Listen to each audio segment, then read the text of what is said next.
Bendecida noche, pueblo del Señor y amigos que por este medio nos permiten entrar hasta el seno de su hogar para poder llevar una palabra de bendición para sus vidas. El único propósito de esta transmisión es poder edificar el cuerpo de Cristo, edificar las vidas. Recordemos que somos hijos y somos hijos del amado, porque su palabra dice: con amor eterno te he amado. Y dice la palabra en el Salmo 23:6: ciertamente el bien y la misericordia me seguirán todos los días. Usted y yo, hermano, tenemos la bendición de que el bien y la misericordia del Señor nos sigan todos los días, porque somos tesoro especial para Él. Somos un pueblo amado, somos sus hijos y Él como Padre nos ama. Recordemos que en medio de esta situación tenemos que arrancar de nuestro corazón toda incertidumbre, toda duda, toda incredulidad, toda zozobra de nuestro corazón y tener paz y tener fe y tener esperanza que el Señor no abandona la obra de sus manos. Como decía el salmista David: la diestra de Jehová hace proezas, la diestra de Jehová sublime es, la diestra de Jehová hace valentías. No moriré, sino que viviré y contaré las obras de Jehová. De esta situación saldremos adelante, hermanos, porque aún no es el fin del mundo. Porque el Señor, hermanos amados, tiene una gloria preciosa para cada uno de nosotros. Dice la palabra: la gloria postrera será mayor que la primera. Y viene una gloria, viene un tiempo especial para su iglesia. El tema es que el Señor, en medio de esta situación, hermano, le está dando un nuevo inicio, un nuevo reinicio a su iglesia, para que la iglesia deje de ese acomodamiento y la iglesia pueda proclamar a los cuatro vientos que no hay otro nombre dado a los hombres en el cual podamos ser salvos, sino que solamente en Jesucristo, el dador de vida, el que nos ha amado con amor eterno.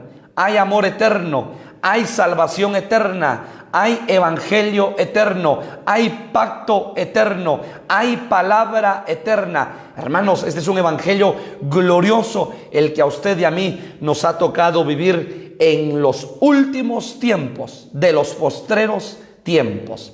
Le voy a invitar a que cierre sus ojos un momento y me ayude a orar y a poder interceder. Quiero que llevemos en oración a la hija del hermano Estuardo y a la hija de mi hermana Patti. Su hija está internada en el hospital y vamos a orar para que el Señor obre poderosamente en esa beba. Y también, hermanos, pedirle oración por nuestro hermano Jonathan. Padre, en el nombre poderoso de Jesús, todas nuestras necesidades las ponemos delante de tus manos, delante de tus pies. Todas nuestras cargas las ponemos delante de tus pies, Señor. Toda nuestra ansiedad la ponemos delante de ti, Padre, para que tú nos ministres y nos llenes de paz, de fe y de gozo.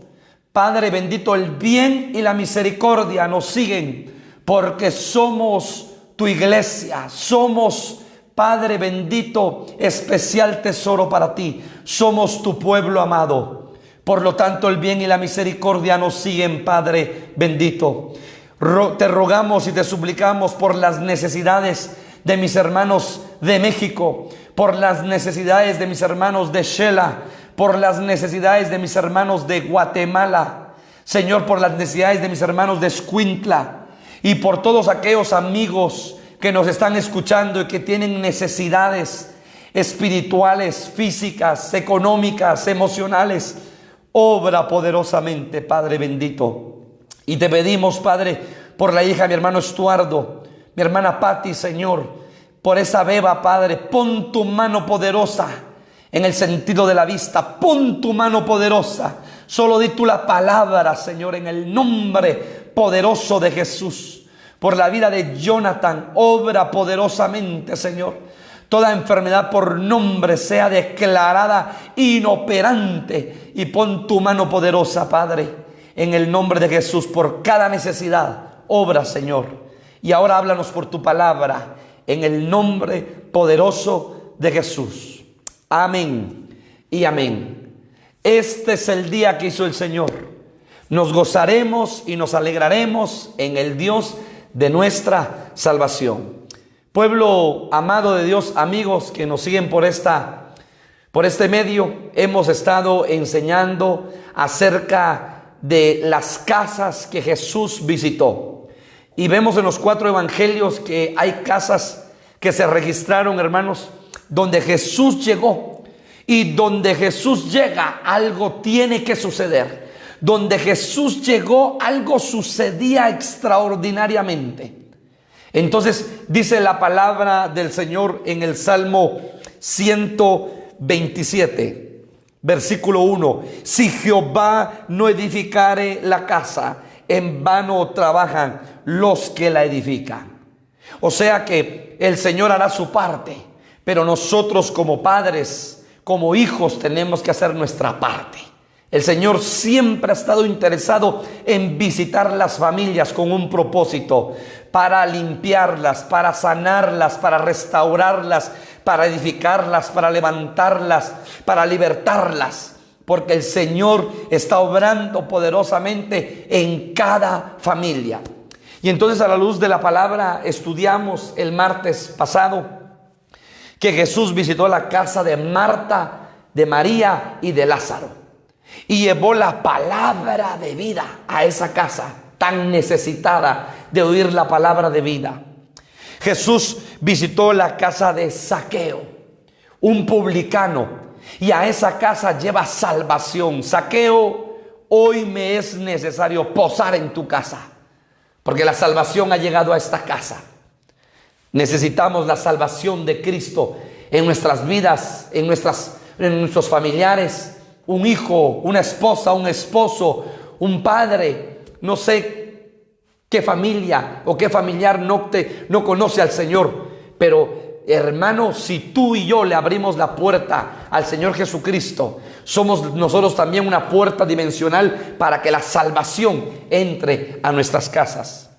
La casa de Simón el leproso, la casa donde llega una mujer y derrama de ese nardo puro, porque llevaba un alabastro, que era un perfume caro. Y dice que cuando empezó a ungir al Señor, porque esa mujer le besó sus pies, esa mujer le ungió sus pies, pero también esa mujer derramó sus lágrimas sobre sus pies, que es figura de la iglesia. Entonces esa casa se llenó de un olor fragante. Cuando llega Cristo a nuestros hogares, a nuestras familias, hay un olor fragante de Cristo, de paz, de bendición. La casa de Simón, tome nota, el leproso. No estaba permitido que los leprosos tuvieran reuniones, que uno llegara a visitar a un leproso. Pero Jesús, siempre donde hay una necesidad, el Señor siempre se manifiesta. Donde hay un caos, el Señor siempre se revela. Y llegó a la casa de Simón el leproso. La casa de Leví, aquel cobrador de impuestos, aquel hombre que era conocido por pecador, aquel hombre que era conocido por engañador. Sin embargo, Jesús lo ve y lo llama y le dice: sígueme. Y hermano, Leví fue un hombre que siguió a Jesús y que formó parte del discipulado cercano de Jesús. Y la casa de Caná, donde se celebró una boda. El primer milagro registrado de Jesucristo en el inicio de su ministerio. Hermano, según Juan capítulo 2, el primer milagro, y según estudios de teólogos, el primer milagro que Jesús hizo, convirtió el agua en vino. ¡Qué bendición! Entonces nosotros tenemos el vino que se nos va a acabar, nuestro propio vino, pero Jesús tiene un mejor vino para tu familia, para tu matrimonio, para tu vida, para los tuyos, para tus hijos, un mejor vino. Por eso no tenemos que permitir que entre la amargura, el odio, el resentimiento, la ira, sino que el vino del Señor. Dice que el gozo del Señor hermosea el rostro, que el vino del Señor hermosee nuestras vidas, se mantenga en nuestras vidas, porque el Hijo de Dios tiene que tener dos elementos: fe, porque sin fe es imposible agradar a Dios, y gozo, porque el gozo del Señor es mi fortaleza. Dos elementos que tiene que tener siempre el creyente, el Hijo de Dios: fe y gozo, para caminar en este mundo, en medio de este desierto, en medio de pronósticos críticos, hermano. Pero nosotros caminamos creyendo en la palabra poderosa del Señor y creyendo que Él no abandona la obra de sus manos. Por eso ese salmo de David: la diestra de Jehová hace proezas. Hemos de ver las proezas, las maravillas del Todopoderoso a favor de nuestras vidas y a favor de nuestras familias. Gloria a Dios. Ahora nos toca estudiar otras casas. La casa de Pedro. Y quiero que usted, por favor, me acompañe a Lucas capítulo 4, versículo 38. La casa de Pedro. Dice la palabra: entonces Jesús se levantó y salió de la sinagoga y entró en casa de Simón. La suegra de Simón tenía una gran fiebre y le rogaron por ella. E inclinándose hacia ella, reprendió a la fiebre, y la fiebre la dejó, y levantándose ella al instante le servía. Jesús ahora llega a una casa. Tome nota: la casa de Pedro. ¿Quién era Pedro? Un discípulo de Jesús. Un discípulo de Jesús, que más adelante fue el apóstol Pedro. Me llama la atención, y déjeme pensar por un momento, que ciertamente la suegra de Pedro tenía fiebre, estaba enferma. Sin embargo, Pedro estaba con Jesús, y en todas las experiencias que tuvieron ministeriales, Pedro vio cómo Jesús sanaba los cuerpos, limpiaba leprosos, levantaba paralíticos, daba vista a los ciegos, echaba fuera demonios. Ese es el evangelio: novedad de vida, buenas noticias, experiencia con Cristo. Sin embargo, me llama la atención y me pregunto, cuando yo estaba leyendo estos pasajes de la palabra, ¿por qué Pedro no oró por su suegra? Permítame pensar por un momento.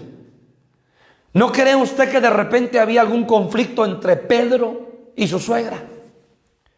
Porque muchas veces suele suceder en las casas que hay conflictos entre suegros y nuera, o entre suegros y yernos.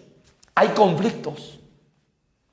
Porque yo me pregunto, si Pedro estaba con Jesús y miraba cómo Jesús sanaba, hermano, ¿qué era una fiebre?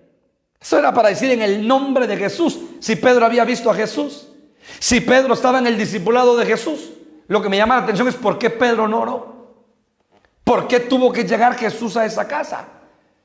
Le aseguro, esta es mi hipótesis, le aseguro, la Biblia no lo dice, pero que de repente no había una muy buena relación entre Pedro y su suegra. Y entonces yo me imagino que Pedro, cuando terminó el discipulado, cuando Jesús terminó de predicar, le dijo: Señor, mi suegra está enferma, déjeme pensar. Jesús le dijo: bueno, vamos a tu casa y vamos a orar por tu suegra. Y llega Jesús a la casa de Pedro, y la suegra estaba en cama y tenía fiebre. Si nosotros vemos médicamente, la fiebre es un síntoma que anuncia que el cuerpo tiene una infección. Puede ser una infección bacteriana o viral, por bacteria o por virus.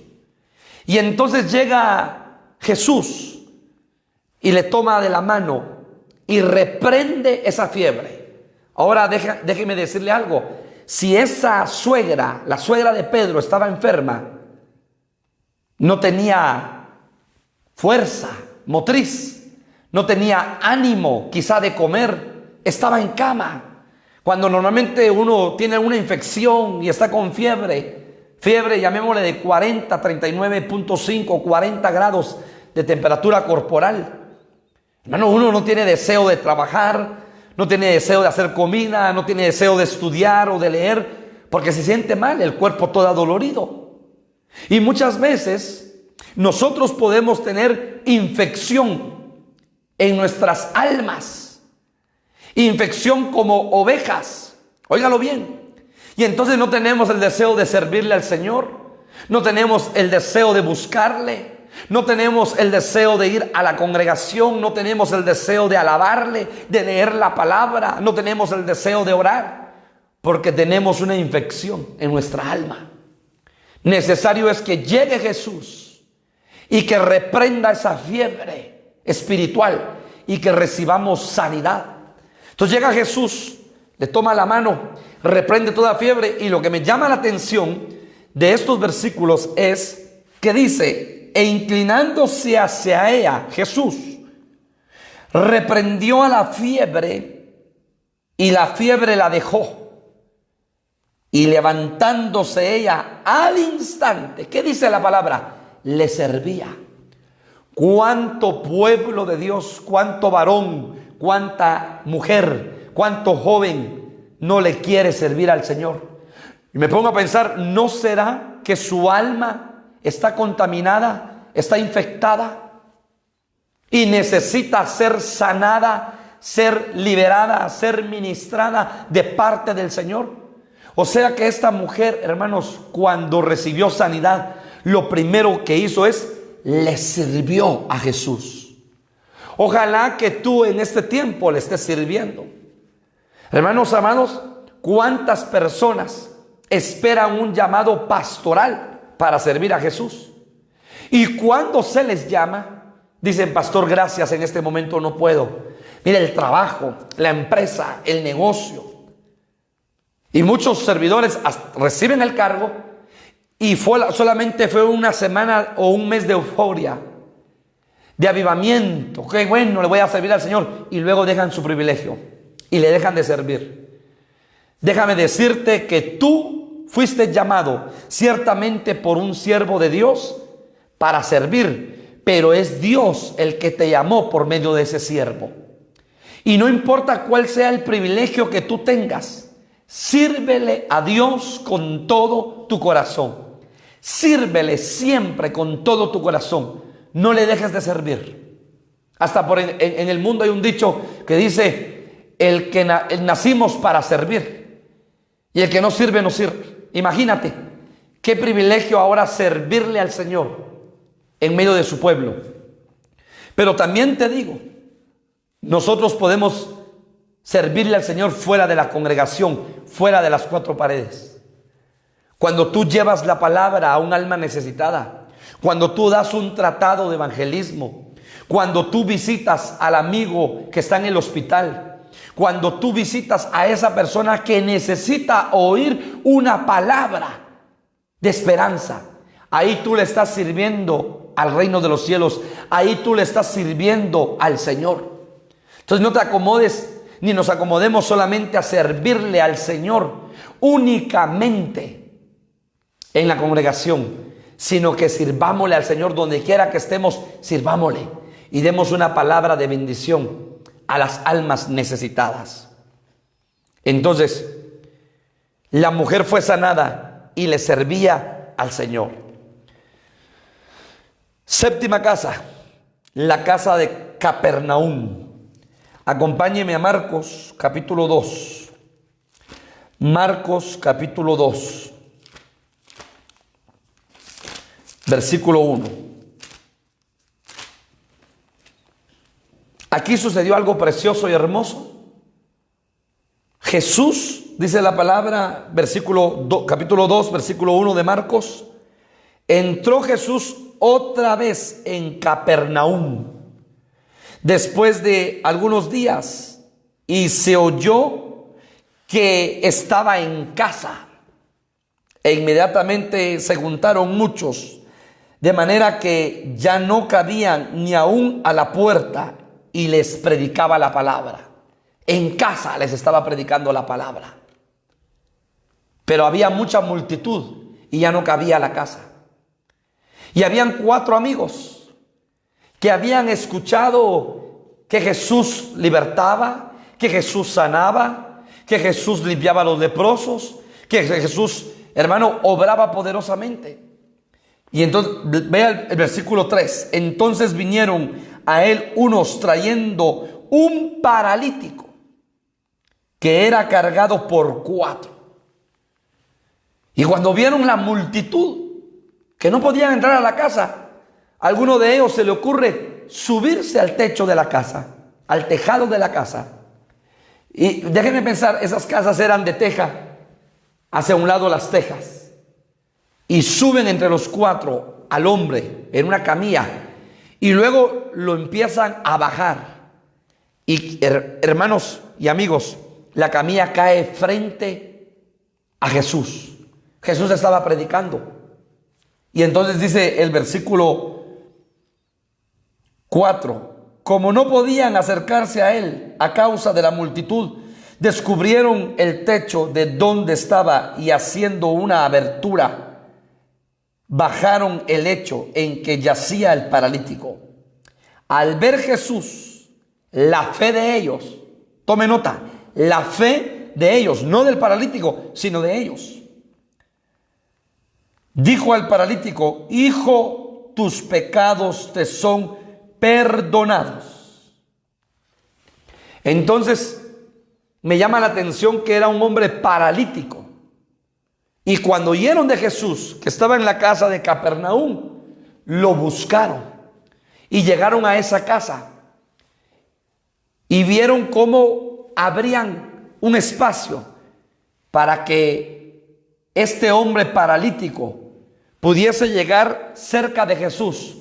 Jesús viera su necesidad y lo pudiese sanar. Quiero enfatizar que estos 4 hombres representan los 4 evangelios: Mateo, Marcos, Lucas y Juan. Y que ese paralítico representa tu vida y representa mi vida. Porque estábamos muertos en delitos y pecados, dice la palabra. Mas Cristo nos dio vida. Entonces, estos 4 amigos son los 4 evangelios que nos revelan a Jesús, que nos muestran a Jesús. A un Jesús lleno de amor, a un Jesús celoso, a un Jesús que sana, a un Jesús que liberta, a un Jesús que es conmovido a misericordia, a un Jesús que llora, a un Jesús que da de comer a más de 5,000 personas, a un Jesús que ha traído el reino de los cielos a esta tierra. Y esos 4 evangelios nos revelan al Hijo de Dios, a Jesucristo. Nos lo revelan como el Rey, nos lo revelan como el siervo, nos lo revelan como el hombre, el Hijo de Dios, pero como el hombre. Y nos lo revelan como el Hijo del Altísimo. Estos 4 evangelios que se han revelado y que nos han mostrado al Cristo de la gloria y nos lo siguen revelando como el Cristo poderoso, como el ungido de Jehová, como el primogénito, como el Cordero eterno, como el príncipe de paz. Hermanos amados, estos 4 evangelios gloriosos que nos han revelado a Jesucristo. Y entonces, hermanos amados, Jesucristo, cuando ve al cuadrapléjico, es movido a misericordia. Y todos esperaban que Jesús lo levantara de inmediato. Y lo primero que Jesús les dice es: tus pecados te son perdonados. Porque el evangelio es de adentro hacia afuera. Jesús siempre obra de adentro del corazón del hombre hacia afuera, no de afuera hacia adentro. La restauración primeramente se da en el corazón del hombre, en lo de adentro. Primeramente el Señor empieza a restaurarlo de adentro para luego restaurarlo de afuera. Y le dice: tus pecados te son perdonados. La pregunta que yo me hago es: ¿cuándo el hombre pecó? ¿Cuándo? Si el hombre es cuadrapléjico, el hombre es paralítico. Perdone, no estuvo en burdeles, no estuvo en cantinas, no estuvo, hermano, pecando en otros lados, pero con la mente y con el corazón era pecador. Entonces necesitó la salvación y la redención de Jesucristo y la palabra de liberación. Tus pecados te son perdonados. Siempre he dicho, ¿qué pasaría si un día de culto en la pantalla que existen en las congregaciones, en nuestras congregaciones, aparecieran las figuras de lo que nosotros estamos pensando? Aparecieran todos los pensamientos de los hermanos reflejados y proyectados en la pantalla. Le aseguro que saldríamos corriendo. Le aseguro. Entonces quiere decir que nuestra mente la tenemos que entregar a los pies de Cristo. Tenemos que entregar nuestra mente y tener la mente de Cristo. La mente de Cristo. Y por eso Pablo en Romanos capítulo 12, versículo 2, nos dice: renovados en el entendimiento de vuestra mente. Presentemos nuestro cuerpo en sacrificio vivo, santo y agradable a Dios, que es vuestro culto racional, pero renovando nuestra mente. Porque recuérdense que la mente es parte de nuestra alma. Y entonces Jesús le dice a este cuadrapléjico: tus pecados te son perdonados. Y ese joven recibió el perdón de pecados, recibió el amor y la misericordia con esa palabra que lo libertó de adentro para afuera. Y toda la gente empezó a murmurar, empezó a criticar, porque esperaban algo diferente. Y Jesús, conociendo la intención de los hombres, les dice: para que vean que el Hijo de Dios tiene poder, a ti te digo, levántate, toma tu lecho y anda. Entonces somos los paralíticos que el Señor nos ha restaurado. Pero el Señor quiere llegar a nuestras casas, porque muchas veces hay parálisis. Hay esposos que no quieren servir, esposas que no quieren servir, hijos que no quieren servirle al Señor. Y óigalo bien, el Señor tendrá un trato con cada uno de nosotros. Tendrá un trato con los padres, un trato con los hijos. Por eso no nos resistamos al servicio. Todo lo contrario, servirle al Señor es un grande privilegio. Entonces el Señor a esta casa lleva restauración. Restauración interna y restauración externa. Si hay una restauración interna, va a haber una restauración externa. Pero primero lo de adentro. Primero el Señor le da vida al espíritu de ese paralítico. Le quita todo pecado, le borra todo pecado. Y entonces, hermanos amados, viene la restauración.